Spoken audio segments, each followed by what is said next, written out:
morning, or depending on when you're watching this, good afternoon, good evening, or good night. My name's Ross, and as always told, out of Voice of Radio.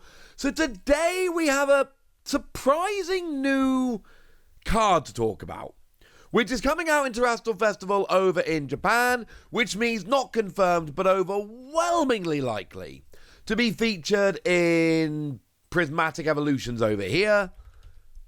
And it's another one of those cards with Festival Lead. We're talking, of course, about a new Seaking here, and I want Festival Lead to be good, and I really hope this is what puts it over the edge.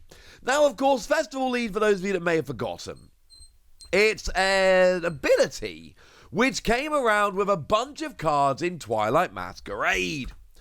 And it's the one that lets you attack twice. So Diplin was always my favourite with this. I believe strongly it is the best one of them. And Festival Lead reads, if Festival Ground is in play, this Pokemon may use an attack it has twice. If the first attack knocks out your opponent's active Pokemon, you may attack again after your opponent chooses a new active Pokemon. Clearly a phenomenal ability with a huge amount of potential, but it's not proven to be good enough. Well, now we got a new Seaking. Could this one help?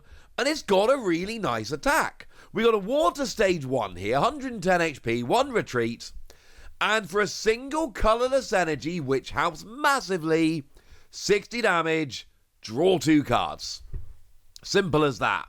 For what it's worth, it says draw 2 cards. It doesn't say you may.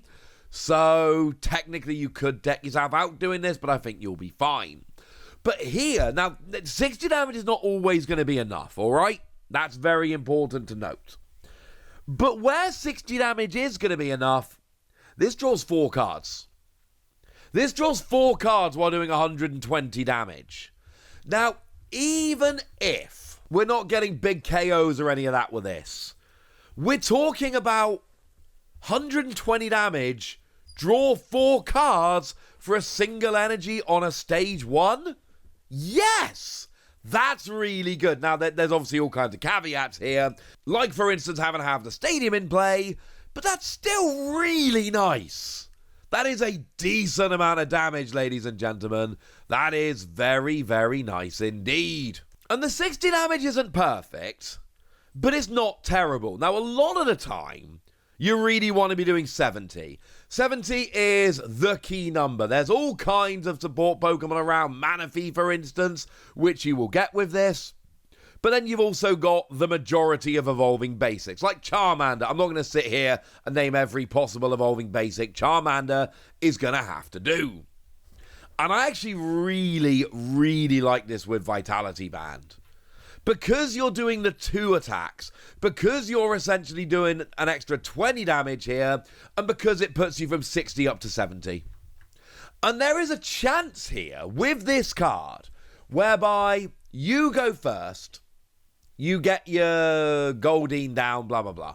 Then your opponent has a turn, and then you go Seaking, single energy, and then you get to take a KO, draw 2 cards, take a KO, draw 2 cards, and this is like full-on best-case scenario thing here, alright? But when this works, 2 prizes and 4 cards? Come on! Tell me that doesn't sound amazing! Of course it sounds amazing! It's awesome! So yeah, I like this very, very much indeed. I love the idea of being able to do 70 damage, because that is a key number. I love drawing 2, and the fact that you can do this twice means you're drawing 4 cards, and that almost makes me not worry as much about the damage. Like, I still want to get decent damage down, but 120 for a single energy on a stage 1 is fine. It's not a bad attack. It's better when you're hitting weakness and things like that, but I've used a lot of stage 1 fighting Pokemon over the years that have done about this for a single energy. You know, take something like Donphan, for instance. The one from Vivid Voltage at single energy 120, plus 20 to each of your bench Pokemon. Well, this is kind of the same thing, but except instead of doing damage to your bench Pokemon, you draw 4 cards. which I'm going to go out on a limb and say I think is much better than damaging all of your bench. Or something like Excadrill, for instance. I love me a nice bit of Excadrill, I really do. Excadrill makes me very, very happy. I'm, of course, talking specifically here about the one that does 120 and discards the top 4 cards of your deck, the one that came around in Cosmic Eclipse. Now, HP was a bit lower when I was playing them, and they were hitting good weakness. I am not saying that I like Seaking as much as I liked Excadrill. Excadrill was nuts. It was phenomenal. But it hit a very good weakness, and then it actually built up to a larger attack, which did, 180 for a single energy. So it's not the same, and I'm not saying it is. But I'm saying drawing 4 is going to give you mad consistency, and I'm telling you that 120 damage for a single energy is not too bad.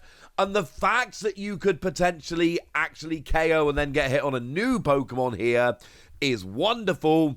And I now want to basically rebuild this deck with this card as the focal point, because I do believe it is potentially that good. So what about the rest of this Festival lead deck? Well, obviously you need to have the Stadium Festival grounds in play, and that is one of the biggest issues here. You have to have that stadium. You have to have it every single turn. If you don't have that stadium in play, that is going to be really annoying and really awkward, and is going to cause pretty big problems. Like, without that stadium in play, I mean, you're still doing 60 and drawing 2, but that's not very good. You need the stadium.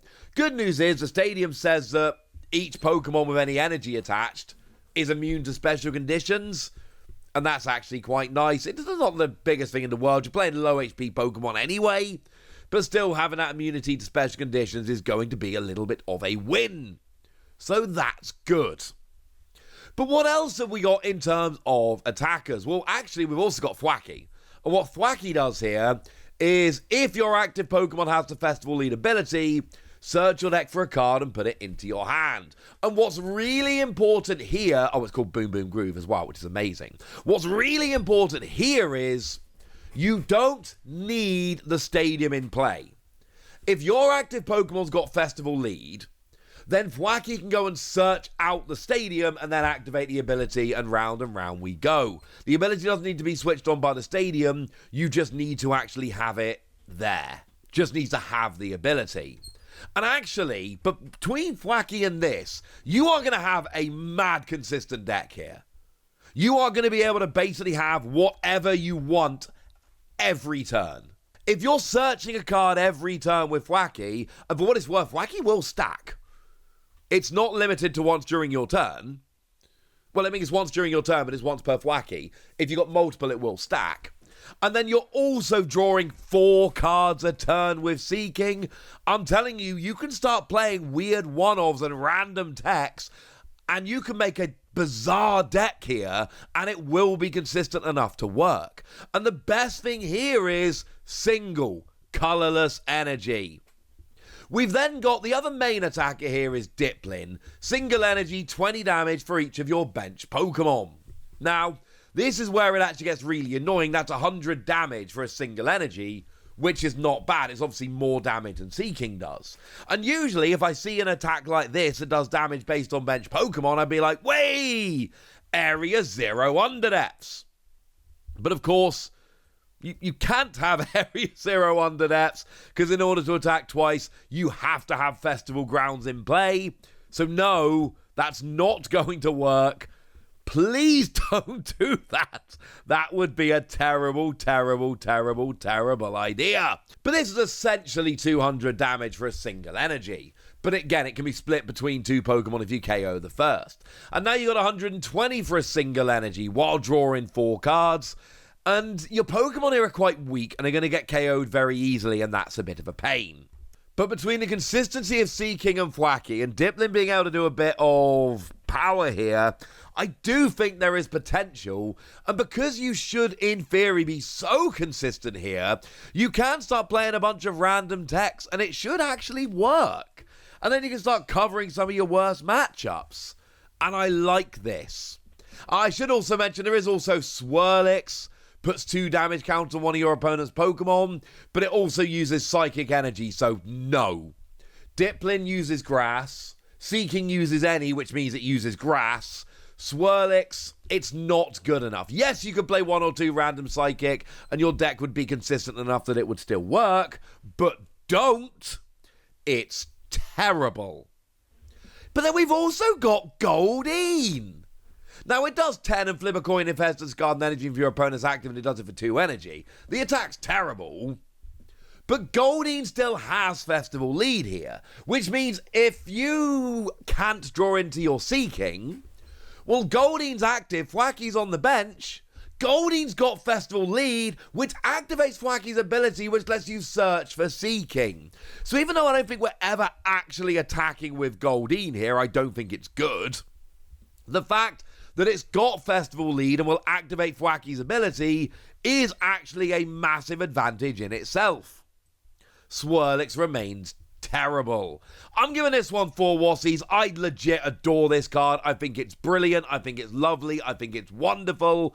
And I think it might be the thing that pushes this deck over the edge. 120 while drawing 4 is redonkulous.